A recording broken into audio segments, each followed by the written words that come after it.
ایک یہ پوچھا ہے کہ وظیفے کے دوران کیا بات کر سکتے ہیں؟ دیکھیں کر تو سکتے ہیں، تو آپ تلاوت قرآن کے درمیان بھی کر سکتے ہیں کہ جیسے آپ کوئی بات پوچھ لی تو بند کر کے پہلے جواب دے دیا پھر تلاوت قرآن کا آگے آغاز کیا، شریعت نے اس کو منع نہیں کیا ہے۔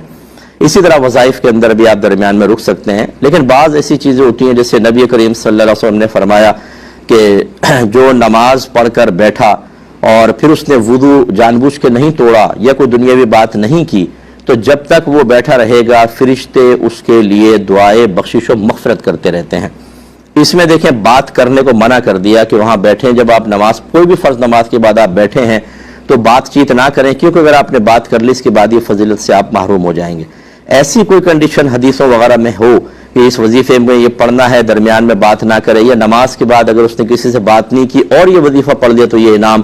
اس میں پھر یہ ہے کہ آپ کو گفتگو دنیاوی لحاظ سے کوئی نہیں کرنی چاہیے۔ اس میں بھی یہ نہیں ہے کہ اگر آپ گفتگو کریں گے تو حرام اور گناہ کبیرہ کے مرتکب ہوں گے، اس میں یہ ضرور ہے کہ آپ کو شاید یہ فضیلت نہ ملے، کیونکہ حدیث میں جب بغیر بات کیے وظیفہ پڑھنے کا حکم تھا تو اسی وقت وہ فضیلت حاصل ہونی تھی۔ لیکن اس کا مطلب یہ نہیں ہے کہ اگر آپ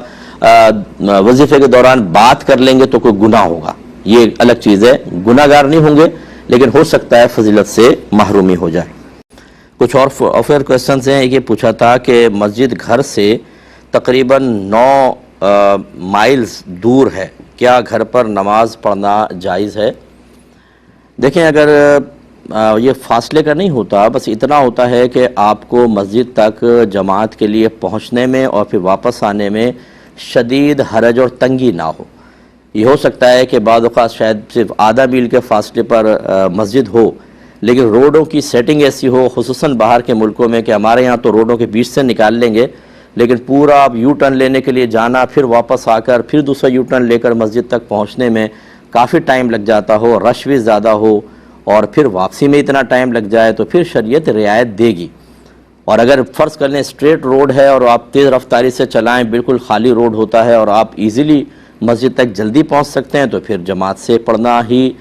ضروری قرار دیا جائے گا۔ تو بس یہ دیکھ لیں کہ وہاں پہنچنے میں آپ کو اور پھر واپس آنے میں شدید حرج اور تنگی کا سامنا کرنا پڑتا ہے کہ نہیں۔ اگر کرنا پڑتا ہے تو پھر آپ کے لیے جماعت کا ترک کرنا جائز ہے اور آپ گھر پہ نماز پڑھ سکتے ہیں۔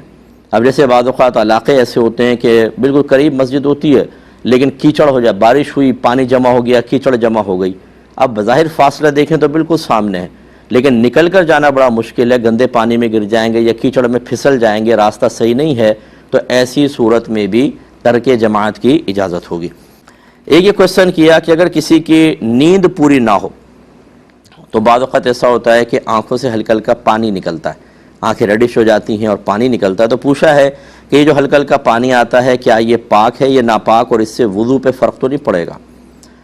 دیکھیں یہ چونکہ بیماری کی وجہ سے نہیں ہوتا بلکہ ایک طبعی وجوہات کی بنا پر ہے جس کو بیماری قرار نہیں دیا جا سکتا، تو لہٰذا غم کی وجہ سے جیسے آنسو نکلتا ہے یا یہ نیند پوری نہ ہونے کی بنا پر ہے، اور اسی طرح اگر آپ روڈ پہ جا رہے ہیں کوئی کنکر یا ذرہ آ گیا آنکھ میں، اس کی وجہ سے پانی نکل آیا، پیاز کاٹ رہے ہیں تو پانی آ جاتا ہے، کوئی مرچ آنکھ میں چلی گئی، یہ تمام پانی ایسے ہیں جو کسی بیماری کی وجہ سے نہیں ہوتے ہیں، لہٰذا اس سے وضو پہ فرق نہیں پڑے گا، یہ بالکل پاک ہوتے ہیں۔ اگر یہ آنسو کی شکل میں باہر بھی آ جاتے ہیں فرض کر لیں یا کپڑے پہ لگ جاتے ہیں، جیسے آپ نے آستین سے پوچھ لیا، تو یہ کپڑے ناپاک نہیں ہوں گے، نہ وضو ٹوٹے گا۔ ہم وضو کر رہے ہوتے ہیں، وضو بار بار ٹوٹتا ہے تو کیا ایک دفعہ اعضاء کو دھو لیں؟ تو ایک دفعہ نہ دھوئیں، آپ تھوڑا سا ویٹ کر لیں، جیسے اگر فرض کر لیں کوئی ایسا غلبہ ہے تو تھوڑی دیر ویٹ کر کے دوبارہ کریں تاکہ پوری سنت کے مطابق وضو ہو آپ کا۔ ہاں اگر ٹائم بہت ہی قلیل رہ گیا ہے تو پھر آپ ایک ایک دفعہ اعضاء دھو لیں، اختصار کر لیں اور نماز ادا کر لیں۔ ٹھیک ہے۔ کچھ اور پھر کویسچن ہے۔ ایک ہی کسی نے پوچھا تھا کہ اگر گھر میں قرآن خوانی رکھوائی جائے، کچھ لوگ صوفے پہ بیٹھ کے پڑھ رہے ہوں اور انہی کے قریب کچھ لوگ زمین پر بیٹھ کر قرآن پاک پڑھ رہے ہوں، تو کیا حکم شرع ہوگا؟ دیکھیں یہ سخت ترین بے ادبی ہے۔ علماء نے تو استاد کے لیے بھی اس منع کیا ہے کہ اگر استاد، حالانکہ اس کا مقام زیادہ ہوتا ہے، کہ وہ اوپر بیٹھا ہو نشست پہ اور شاگرد قرآن لے کے نیچے بیٹھے ہوں، تو یہ قرآن کی سخت بے ادبی ہے۔ تو لہٰذا اگر کسی کو فرض کرنے کوئی پرابلم ہے، ٹانگوں میں درد ہے، کچھ ہے، تو وہاں سے چلا جائے، وہ دوسرے کمرے میں جا کر بیٹھے، کسی دوسرے مقام پر بیٹھے، لیکن اس طریقے سے بیٹھنا کہ لوگ نیچے ہاتھ میں لے کر قرآن بیٹھے ہوں اور یہ اوپر براجمان ہوں، یہ قطعاً غلط ہوگا۔ ایسے لوگوں کو اللہ تعالیٰ کی بارگاہ میں اس کے عذاب کا خوف دل میں رکھ کر توبہ کرنی چاہیے۔ عصر، مغرب یا عشاء کے بعد جھاڑو نہیں لگانی چاہیے، تنگ دستی ہوتی ہے، کیا حکم شرع ہوگا؟ دیکھیں، شریعت اس سے کچھ منع نہیں کرتی ہے۔ بعض اکابرین نے ایسی چیزیں لکھی ہیں، لیکن ہم اس میں یہی تعویل کرتے ہیں کہ ان کے علاقوں میں یہ باتیں مشہور ہو گئیں، انہوں نے اس وجہ سے ان باتوں کی تائید کی ہے کہ اگر ہم تائید نہیں کریں گے، اس کے خلاف بولیں گے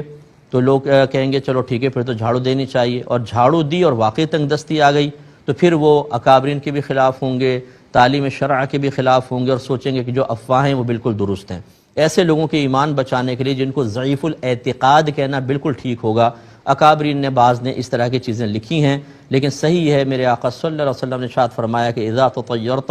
فمضی، جب تم کسی شے سے بدشگونی لینے لگو تو اس کام کو کر گزرو، یعنی دل اگر بدشگونی لے رہا اس کام کو کر گزرو، کیونکہ بدشگونی ہمارے مذہب اسلام میں کوئی چیز نہیں ہے۔ میں اکثر سمجھاتا ہوں، باہر کے ملکوں میں رات میں صفائی ہوتی ہے، آپ UAE کی ریاستوں میں چلے جائیں، نائٹ میں پورا کلین کر دیتے ہیں اور ڈے میں سب صاف ستھرا ملتا ہے، دن کے اندر صفائیاں نہیں۔ ہاں، دن کے اندر ضرور وہ لڑکے وغیرہ ہوتے ہیں جو فٹ پاتھ سے کوئی چیز پھینک دی تو اس کو جمع کرتے رہتے ہیں، لیکن پراپر صفائی جو ہے رات میں ہی ہوتی ہے۔ تو رات میں اگر صفائی کرنے سے تنگ دستیاں آتی تو ان پہ زیادہ آنی چاہیے۔ قضا نماز ادا کرنا ویسے تو ویسی ادا کرنی چاہیے جیسے عام آپ نماز پڑھ رہے ہیں، لیکن فقہا نے ضرور یہ لکھا ہے کہ بعض اوقات کثیر قضا نمازیں باقی ہوتی ہیں اور نفس ان کی کثرت کی وجہ سے ادائیگی میں سستی کا مظاہرہ کرتا ہے۔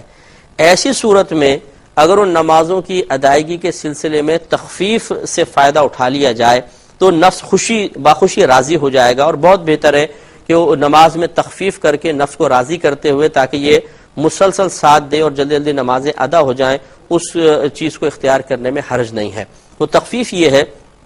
نمبر ایک، جب آپ قضا نماز شروع کریں تو ثنا اعوذ باللہ بسم اللہ چھوڑ دیں، براہ راست الحمدللہ سے شروع کریں، علم شریف پڑھیں، سورت پڑھیں۔ اب آپ رکوع میں گئے تو رکوع میں 3 تسبیحات کے بجائے صرف ایک بار تسبیح پڑھ لیں، لیکن اس میں ضرور ہے کہ جب آپ رکوع میں آرام سے پہنچ جائیں اب تسبیح پڑھیں اور ختم کر کے پھر کھڑے ہوں۔ ایسا نہیں کہ اوپر سے پڑھتے ہوئے گئے اور بس یہ رکوع میں گئے اٹھ گئے، اس سے پھر فرض پورا نہیں ہوگا۔ اسی طرح سجدے کے اندر دونوں میں ایک ایک بار تسبیحات پڑھ لیں۔ دوسرے اس میں ایک مزید تخفیف یہ ہے کہ آپ، جیسے آپ نے خود کہا کہ تیسری اور چوتھی میں الحمد کے بجائے 3 بار سبحان اللہ کہہ لیں۔ اس پہ کلام کرتا ہوں لیکن ایک مختصر سے بریک کے۔ یہ ایک بہن کو بتا رہے تھے کہ قضا نماز میں تخفیف تخفیفات کیا کیا حاصل ہو سکتی ہیں۔ پہلا بتایا کہ آپ ثنا، تعوذ اور تسمیہ چھوڑ دیجئے، رکوع اور سجود میں ایک ایک بار تسبیح پڑھیں 3 کے بجائے، اور فرض کی تیسری اور چوتھی رکعت میں الحمد شریف کے بجائے صرف 3 بار سبحان اللہ سبحان اللہ سبحان اللہ کہہ کر آپ رکوع کر سکتی ہیں۔ نیز آخر میں اتحیات کے بعد پورا درود ابراہیمی یا دعا نہ پڑھنا چاہیں تو اس کو چھوڑ دیں اور صرف اللہم صلی علی محمد کہہ لیں، یعنی اتحیات پوری پڑھیں، اس کے بعد اللہم صلی علی محمد کہہ کر آپ سلام پھیر سکتی ہیں۔ وطر کے اندر 3 رکعتیں ہی پڑھیں گے، جس نے آپ کو بتایا کہ 1 رکعت وطر پڑھ سکتے ہیں اس نے غلط کہا، لیکن یہ ضرور ہے کہ تیسری رکعت میں دعائے قنوت کے بجائے آپ 3 بار صرف یوں کہہ لیں رب اغفر لی رب اغفر لی رب اغفر لی، یا اللہم اغفر لی اللہم اغفر لی اللہم اغفر لی، اتنا کہہ کے آپ رکوع کر سکتی ہیں۔ تو اس سے بہرحال نماز کافی مختصر سی ہو جاتی ہے اور نفس آسانی کے ساتھ نماز کی ادائیگی کی طرف مائل ہو سکتا ہے۔ یہ ایک تخفیف والا طریقہ ہے، لیکن افضل اور اولا وہی طریقہ ہے کہ آپ پوری نماز پڑھیں۔ لیکن اگر پوری نماز پڑھنے کے سلسلے میں نفس اتنا غالب آ رہا ہے، سستی کر رہا ہے کہ پڑھی نہیں جا رہی، تو اس سے کہیں زیادہ چھوڑنے سے کہیں زیادہ بہتر یہ ہے کہ آپ تخفیف والے طریقے کے ساتھ نماز کو ادا فرما لیں۔